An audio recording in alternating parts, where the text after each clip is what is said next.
there is no office that does not have drama. What's up, you guys? Welcome back to my channel. So today I just wanted to discuss a few things that I wish I knew when I was starting my career. There's some that I knew because I prepared for it, but there's some that I have learned along the way, and I hope this video helps anyone who is getting into their first job or who'd like to gain some knowledge around that. So the first thing that they don't tell you but that you need to know is there is no office that does not have drama.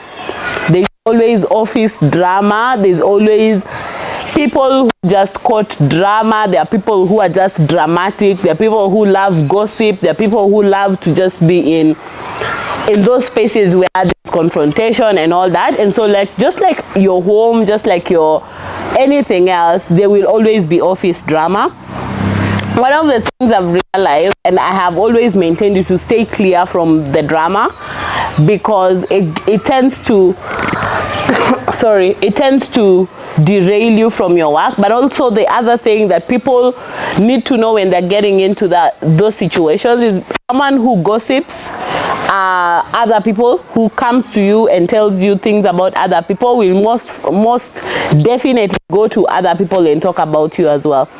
And so there are times that you find there is drama, and this drama started by like just one person who just sort of spreads everything everywhere, and so no one really truly likes you at the place of work. Like, very rare. I think friendships that can come out of work, but when push comes to shove, people will always protect themselves.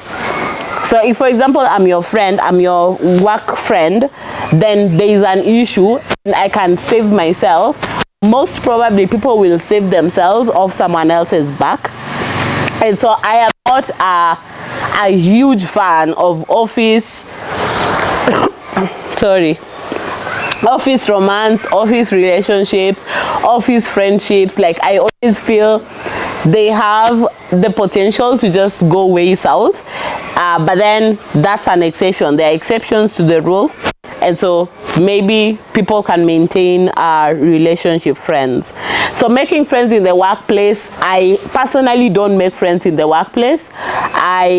I have colleagues, I have all these different facets, but then, like, I feel when certain boundaries or lines are crossed, then you give yourself an opportunity for people to hurt you. Everything you say will always be used against you. That, I think, I've already explained. The other thing, negotiate your salary. That's one of the things that I didn't know going into employment, that I could actually say, like, I think you need to pay me better. Most of the time, because I really, really loved what I did, I was always very underpaid. But because I loved what I did, it didn't matter to me. And underpayment is relative. Like, you could be in an institution that makes a lot of money, and then you are paid less, way less than everyone else, or way less than what you than what is innate for that role. Yet there are startups that, for example, don't have the big budgets to pay so much money. Know the difference. But when you get into a work situation, I think part of it is always the desire to be liked, and the desire to make people feel like, Mimi, I am not that materialistic and all these other things. One of the things I realized that the only way your employer communicates that they really like you is the way they pay you.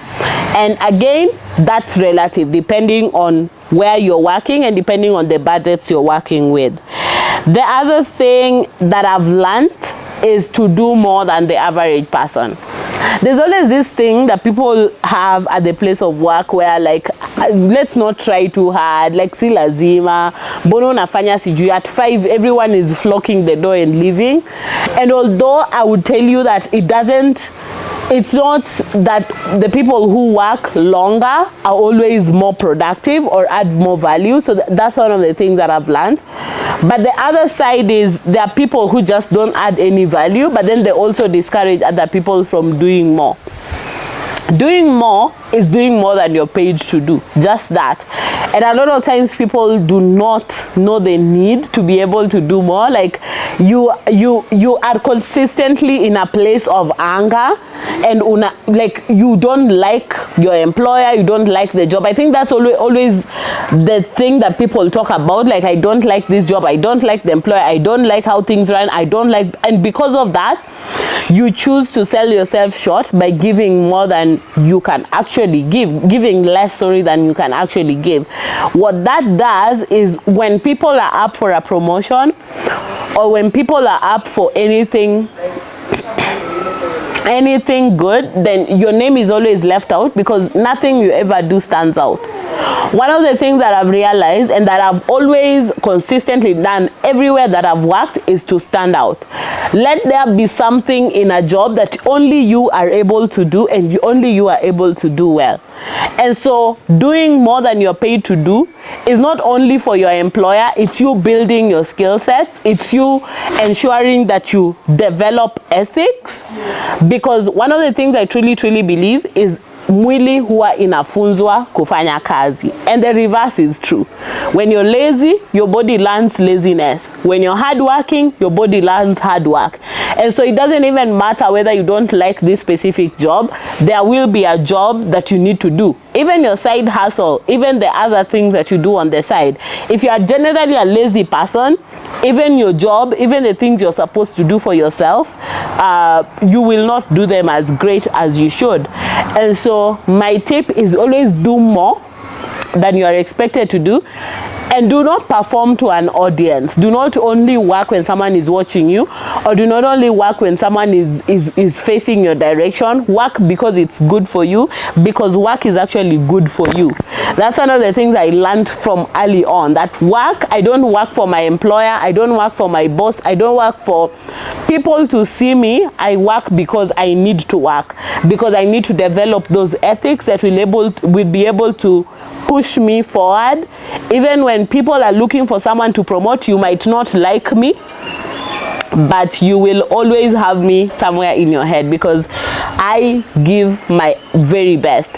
And so my rule is always, you can outsmart me, you can never outwork me. And I think that tends to put your name on the door for very many opportunities that come up. The other thing that I feel people don't actually know is the power of just being flexible. And flexibility is that you need to be able to know when a job is no longer serving your interest. You need to know when you're now doing something you don't love. You need to know when you need to have a self-awareness that will be able to ensure that when it's not right, you know that it's not right.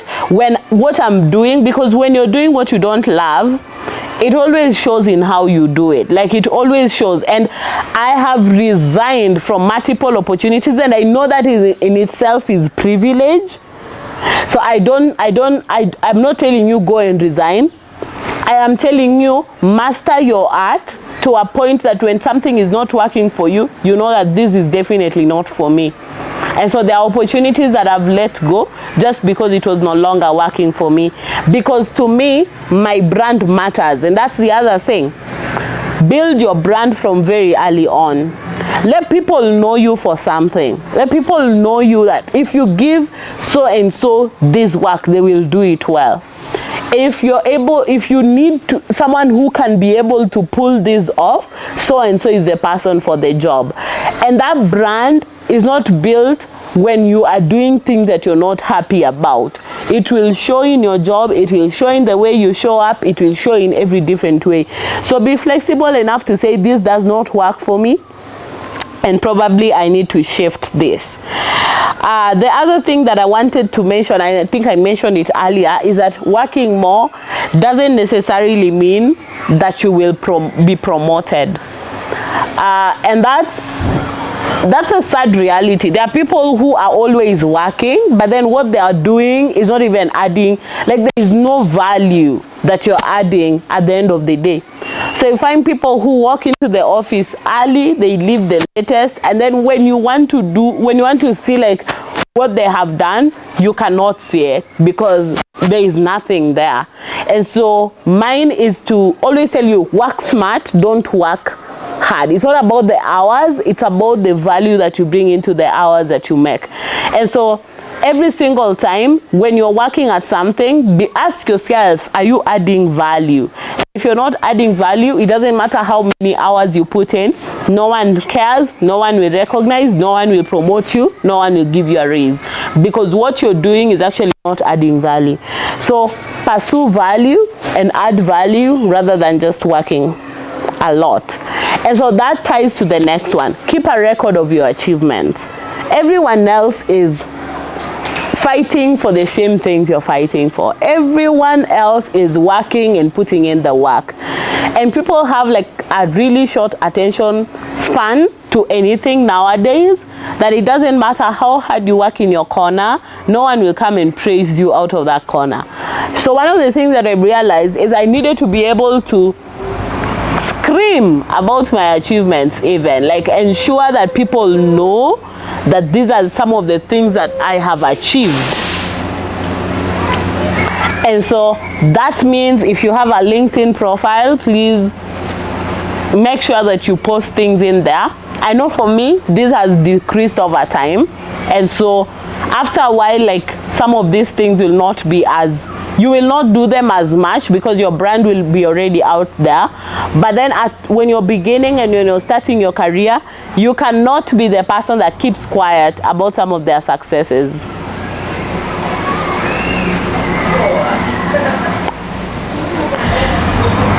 There's a truck that's passing, so let's just allow it to go. Yeah, so you have to be the person that screams the most about some of your achievements. Keep a record, drop in LinkedIn posts, ensure people know what you're doing and what you are actually up to, because that tends to register in the minds of people that so and so is doing this and this and this and this.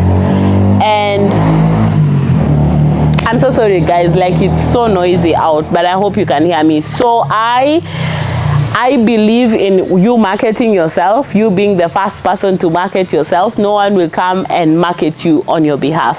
The last thing is to always keep passive income. I cannot even overstate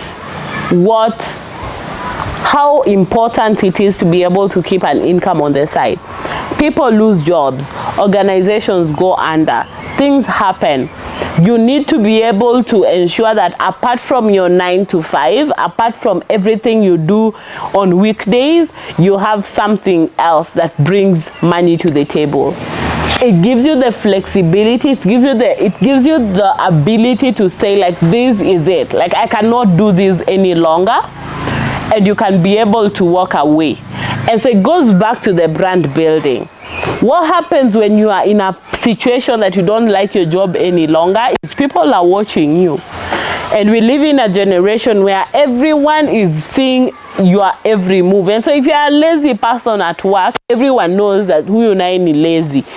And that affects even how you show up to the world. It affects how you do your things. It affects how people view you. So when people are looking for someone to do a job and you're not the first person that comes to their mind, it might mean that you actually are not adding value. Part of the reason why people get to a point that they no longer add value is when they fall out of love with their work.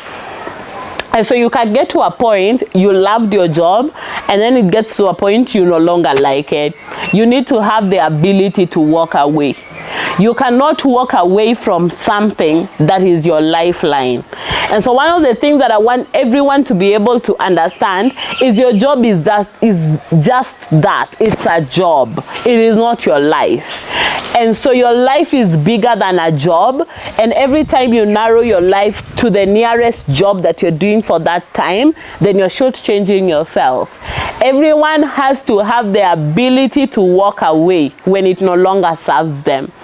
And there could be great jobs that you loved when you were beginning, and 2 years in, you don't like it anymore. You have to have the ability to walk away.